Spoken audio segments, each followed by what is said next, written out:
आज का हमारा टॉपिक है मूल अधिकार, फंडामेंटल राइट्स। सबसे पहले तो इनको फंडामेंटल राइट्स क्यों कहते हैं, ठीक है? क्योंकि ये राज्य के विरुद्ध किसी व्यक्ति और नागरिक को प्राप्त होते हैं, व्यक्ति व नागरिक को प्राप्त होते हैं, इसलिए हम इनको क्या बोलते हैं? फंडामेंटल राइट्स बोलते हैं। क्योंकि राज्य कोई भी ऐसी विधि नहीं बना सकता जो इनका उल्लंघन कर दे, इसलिए तो ये प्राप्त है राज्य के विरुद्ध, ठीक है? ऐसी कोई विधि नहीं कर सकता जो उल्लंघन करे या इनको सीमित कर दे या इनका विनाश कर दे या फिर इनको असंवैधानिक घोषित कर दे। ये बात आर्टिकल 32 में बोली गई है। और दूसरी बात, अगर कोई उल्लंघन करता है तो वो सीधा उच्चतम न्यायालय जा सकता है, सुप्रीम कोर्ट जा सकता है, ठीक है? और संवैधानिक उपचार कराए जाते हैं उसको, मतलब संविधान में जो उसका उल्लंघन हुआ है उसके ऊपर उपचार कराए जाएंगे। आर्टिकल 32 के तहत वो सीधा सुप्रीम कोर्ट जा सकता है अगर फंडामेंटल राइट्स का अनान हो, ठीक है? दूसरी चीज़ है कि फंडामेंटलों का संरक्षक कौन है, मूल अधिकारों का संरक्षक कौन है, तो हमें पता है कौन है, सुप्रीम कोर्ट। ये क्वेश्चन आया हुआ है, ये भी आया हुआ है कि मूल अधिकार क्या है? राज्य के विरुद्ध किसी व्यक्ति या नागरिक को अधिकार है, ठीक है? अब है कि संवैधानिक उपचारों के लिए संवैधानिक उपचार किस प्रकार किए जाते हैं, ठीक है? यह आर्टिकल 32 में लिखा गया है। अम्बेडकर ने इसको डॉक्टर BR अम्बेडकर ने, इन्होंने भारत की अंतरात्मा भी कहा था, भारत की आत्मा भी कहा था, इस आर्टिकल को भारत की आत्मा भी कहा था, ठीक है? तो रिट कैसे लगाई जाती है सुप्रीम कोर्ट में? सबसे फर्स्ट है हेबियस कॉर्पस के द्वारा। हेबियस कॉर्पस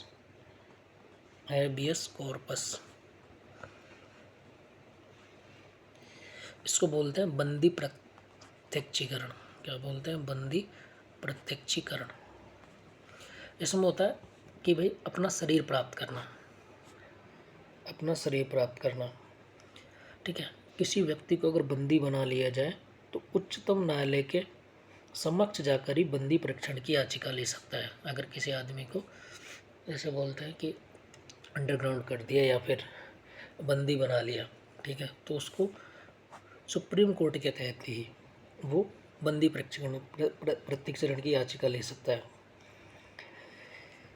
अब ये किसके विरुद्ध? या तो किसी व्यक्ति के विरुद्ध लगाई जा सकती है या फिर सरकार के विरुद्ध लगाई जा सकती है। या तो किसी व्यक्ति के विरुद्ध लगाई जा सकती है या फिर सरकार के विरुद्ध लगाई जा सकती है, ठीक है? तो ये हो गई हमारे फर्स्ट की 5 प्रकार से, ठीक है, रिट लगाई जा सकती है, ठीक है? तो उनमें एक हो गया बंदी प्रत्यक्षीकरण। अब दूसरा, अब यह है कि बंदी प्रत्यक्षीकरण का उपयोग किन लोगों को नहीं किया जा सकता? तो उन लोगों के लिए नहीं किया जा सकता जिनको विधि के उल्लंघन के बाद न्यायपालिका ने दंड दे दिया हो। उन लोगों पे हम बंदी प्रत्यक्षीकरण नहीं लगा सकते जिन लोगों को न्यायपालिका ने दंडित किया हो। यदि किसी व्यक्ति को निवारक नज़रबंदी के तहत बंदी बनाया गया है तो बंदी प्रत्यक्षीकरण हेबियस कॉर्पस लागू नहीं होगा उस पर भी, कि यदि मतलब उसको निवारक नज़रबंद किया गया है तो उस पर भी हेबियस कॉर्पस लागू नहीं होगा। दूसरी हम तरीके से रिट पिटिशन फाइल कर सकते हैं, उसको बोलते हैं परामादेश। परामादेश का शाब्दिक अर्थ है कि आदेश देना, ठीक है? आदेश किसको दिया जाएगा? उच्चतम न्यायालय के सरकारी पद और सार्वजनिक पद पर बैठे हुए लोगों के लिए, ठीक है?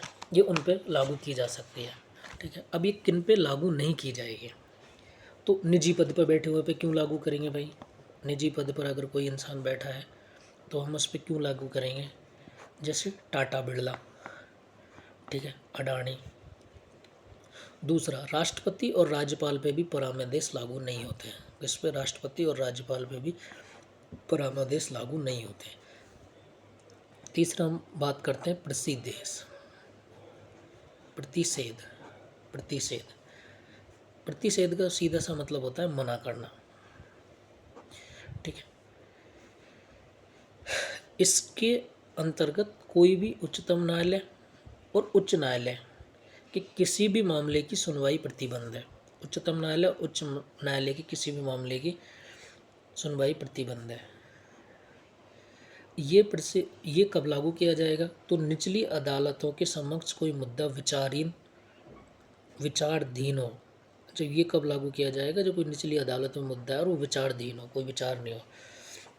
ठीक है, ये लागू क्यों किया जाता है? तो निचली अदालतों के कार्य क्षेत्र को में कोई त्रुटिपूर्ण आ गई या कोई प्रतिबंधित है, उनको लागू करने के लिए ये उपयोग करते हैं। अब हम करते हैं, अगला है अधिकार प्रश्चा। अगला रिट कौन सा है? अधिकार प्रश्चा। इसका मतलब है किस हैसियत से, इसका सामान्य मतलब होता है किस हैसियत से लागू किया गया। ठीक है, सार्वजनिक पद पर कोई आदमी जिसने नियंत्रित कर लिया हो वह इसके लिए योग्य नहीं होगा। ठीक है, सार्वजनिक पद पर कोई नियंत्रित कर लिया जाता है तो यह इस पर लागू नहीं होगा, मतलब निजी पद पर बैठे हुए व्यक्तियों के लिए यह लागू नहीं होगा। अगला है उत्प्रेषण। उत्प्रेषण उत्प्रेषण का मतलब होता है प्रमाणित करना। ठीक है, ये उच्चतम न्यायालय द्वारा किसी मामलों को अन्य अदालतों से मंगाकर सुनवाई की जा सकती है। उत्प्रेषण तभी किया जा सकता है जब निचली अदालतों में फैसला सुना दिया जाए और निचली अदालतों में दोषी या कुछ भी साबित कर दिया जाए तो वह उच्चतम अदालत में जा सकता है अपने हक के लिए। ठीक है, अब निचली अदालत ने फैसला सुना दिया तो निचली अदालत से सिर्फ रिकॉर्ड मंगवाया जाएगा। ठीक है, रिकॉर्ड मंगवा कर अगर उसमें कुछ त्रुटि होगी तो उसे असंवैधानिक घोषित कर दिया जाता है। ठीक है, अब होता है कि उत्प्रेषण होता है ना, ये उपचारात्मक होता है और ये उपरांत होता है, बाद में होता है कि किसी ने हाई कोर्ट में केस हार जाता है तो उसको सुप्रीम कोर्ट जाने के लिए ये रिट पिटीशन का मामला कर सकता है। और प्रतिषेध होता है ना, उसमें क्या होता है, जब मामला लंबित किया गया हो और उसमें निवारणात्मक मामला होता है और पहले ही होता है। ठीक है, ये होता है। इस प्रकार हम क्या कर सकते हैं, रिट पिटीशन कर सकते हैं। ये 5 टाइप से। अब है कि संवैधानिक जो मामले हैं उनमें क्या क्या समस्या है। ठीक है, समस्या क्या है? तो सबसे पहली समस्या तो है कि भाई कि बहुत उच्चतम न्यायालय में जाने के लिए समस्या क्या है? समस्या है क्या है? समस्या एक तो पहली है कि अभी जो उच्चतम न्यायालय में जाने के लिए क्या कर, बहुत मोटी फीस चुकानी पड़ती है। ठीक है, जो आम नागरिकों से पहुंच से दूर है। और दूसरा है कि प्रक्रिया ही बहुत जटिल है। प्रक्रिया जटिल है, औपचारिक है और लंबी है। ठीक है, जो आम जनता के लिए तो हानिकारक होती है लेकिन वकीलों के लिए लाभकारी होती है। ठीक है, तो ये समस्या है कि इसको पूरी। अब इन समस्याओं को उपचार करने के लिए क्या किया है? तो वाद प्रतिवादी प्रतिक्रियाएं चालू की है सुप्रीम कोर्ट ने। वाद प्रतिवादी प्रक्रिया स्टार्ट की है मूल अधिकारों की रक्षा के लिए सुप्रीम कोर्ट ने। दूसरा कि वही हर कोई व्यक्ति उच्चतम न्यायालय नहीं है, वही आए जिसका फंडामेंटल राइट हनन हुआ हो। ठीक है, तीसरा है कि भाई कि इससे क्या हुआ है कि समाज के जो वंचित वर्ग है वो अपने अधिकारों की रक्षा के लिए उच्चतम न्यायालय नहीं पहुंच सका तो अधिकारों की प्रक्रिया की उसकी प्राथमिकता बन गई। ठीक है, कि वो समाज के वंचित वर्ग भी इस प्रक्रिया के तहत मतलब अपना न्याय प्राप्त कर सकते हैं, अपने जो मूल अधिकार है उनकी प्राथमिकता को बचाए रख सकते हैं। ठीक है, अब सबसे पहले कि भाई परिवर्तित प्रक्रिया क्या है, तो वो बताया कि भाई कि प्रतिवादी प्रक्रिया की शुरुआत की गई है। दूसरा पोस्ट कार्ड को भी याचिका मान लिया जाता है। अब दूसरा क्या है, पोस्ट कार्ड भी अगर कोई देता है तो उसको भी याचिका मान लिया जाता है। और तीसरा सुप्रीम कोर्ट को स्वयं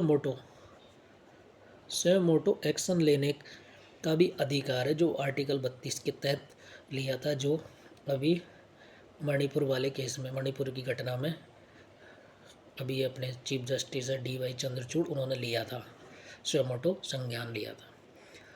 तो ये चीफ जस्टिस के पास में ऑर्डर होता है कि वो स्वयं मोटो संज्ञान ले सकता है किसी भी मामले में, जब उसको लगे कि भाई सरकारें काम नहीं कर रही है तो उसमें वो स्वयं मोटो संज्ञान ले सकता है। और एक है कि जनहित याचिका का नाम दिया है, ठीक है, ठीक है, जो आर्टिकल 32 के तहत ली जाती है। अब आते हैं कि भाई ये तो हो गए तुमने कैसे लगाए। अब फंडामेंटल राइट्स पहले कितने थे? फंडामेंटल राइट्स पहले थे 8। एक जो संपत्ति का अधिकार था उसको 44वें संशोधन के तहत हटा दिया गया है और उसको आर्टिकल 300 में रख दिया गया है, इसको फंडामेंटल राइट से हटा दिया गया है। तो अब फंडामेंटल राइट्स कितने बच गए हमारे पास? 7 बच गए। कितने बच गए? 7 ही बचे ना। तो अभी हमारे पास फंडामेंटल राइट्स कितने हैं? 7 है, ठीक है, 7 है, ठीक है, 7 है 6।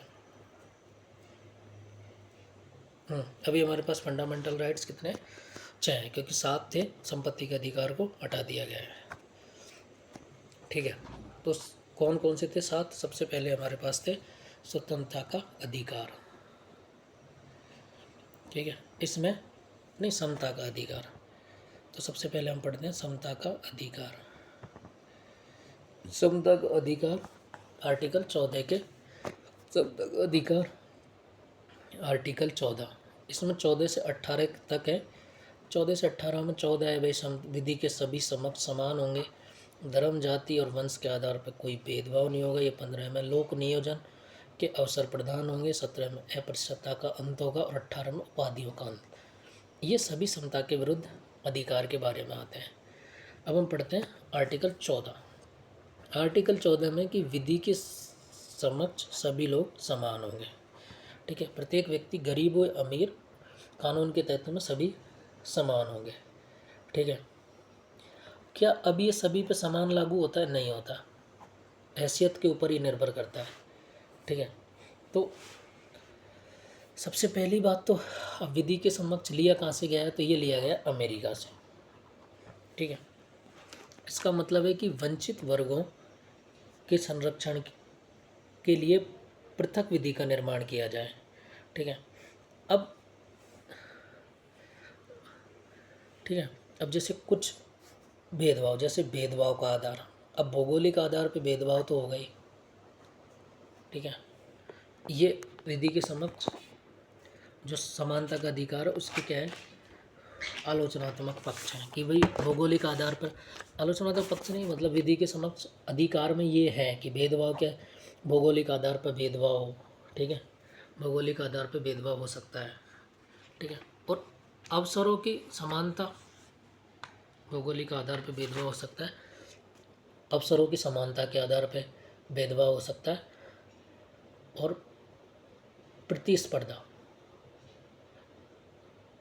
प्रतिस्पर्धा के आधार पर भी भेदभाव हो सकता है। अवसरों की समानता पे तो शायद नहीं होगा, अवसर तो सबको समान ही दिए जाएंगे। हाँ, प्रतिस्पर्धा के आधार पर भेदभाव हो सकता है, ठीक है, ठीक है। अब जैसे कि भाई प्रतिस्पर्धा, जैसे सामाजिक और वंचित वर्गों के लिए अलग से कट ऑफ जाती है, उनके उत्थान के लिए कम कट ऑफ जाना, तो ये विधि के समक्ष समानता है, ठीक है, ये विधि के समक्ष समानता है। जैसे भौगोलिक आधार पर, जैसे नॉर्थ ईस्ट इलाके में पुलिस सर्विस में अलग से छूट देना हाइट के लिए, ठीक है, ये है कि ये विधि के समक्ष समानता ही है, ठीक है।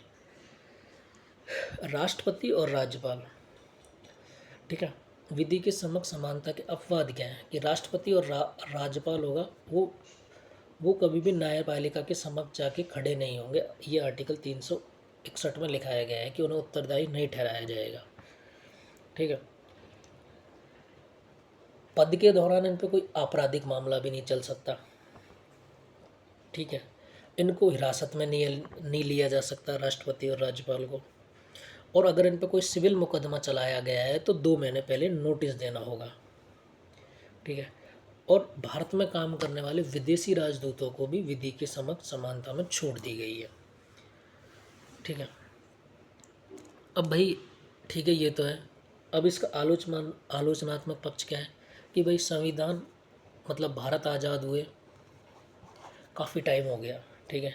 लेकिन महिलाओं को मंदिर में प्रवेश करने का अलाउ नहीं था, तो ये विधि के समक्ष समानता के लिए आलोचना है। 2014 में सबरीमाला केस में ये बोला गया है कि भाई उनको महिलाओं को गर्भगृह में प्रवेश करने से रोका गया। न्यायपालिका ने उसे असंवैधानिक बताया। ठीक है। तो ये सबरीमाला केस में ये बोला गया था कि भाई कोई भी महिलाएं मंदिर में जा सकती है गर्भगृह के दौरान भी, उसको न्यायपालिका ने असंवैधानिक बताया। ठीक है। अब आते हैं, ठीक है, सामाजिक समानता के आधार। आर्टिकल 15 में ये बोला गया था कोई भी व्यक्ति मूल, वंश, धर्म, जाति के आधार पर क्या हो गया के आधार पर भेदभाव नहीं किया जाएगा। ठीक है। जैसे राज्य द्वारा नागरिक के साथ शॉप हो गई, कोई होटल हो गया, कोई सार्वजनिक प्लेस है, ठीक है, उस पर कोई भी प्रतिबंध लागू नहीं किया जाएगा। ठीक है। और दूसरा, सामाजिक क्षेत्र में विधि का समान संरक्षण। राज्य में महिलाएं और बच्चों के लिए उत्थान के लिए विशेष प्रावधान किए जाएंगे, जो 15(4) में जोड़ा भी गया था कि शैक्षिक रूप से पिछड़े वर्ग, अनुसूचित जाति और अनुसूचित जनजाति के लिए आरक्षण की व्यवस्था किया जाएगा, जिसे 93 संविधान संशोधन के तहत जोड़ा गया था। 93 संविधान संशोधन के तहत जोड़ा गया था। इसमें बोला गया था कि सभी केंद्रीय शैक्षणिक संस्थानों और निजी संस्थानों में पिछड़े वर्गों को आरक्षण प्रदान किया जाएगा। ठीक है। अब ये 15 हो गया। आर्टिकल 16 में ये लिखा गया है कि सभी राज्यों के सभी नागरिकों को राज्य के अंतर्गत रोजगार और नियुक्ति के अवसर की समानता रहेगी। 16 सेकंड में लिखा गया है कि राज्य के अंतर्गत रोजगार एवं नियुक्ति में केवल जाति, धर्म, मूल, वंश के आधार पर भेदभाव नहीं किया जाएगा। ये आर्टिकल 16 में बताया गया है। अब है कि सरकारी संस्थानों में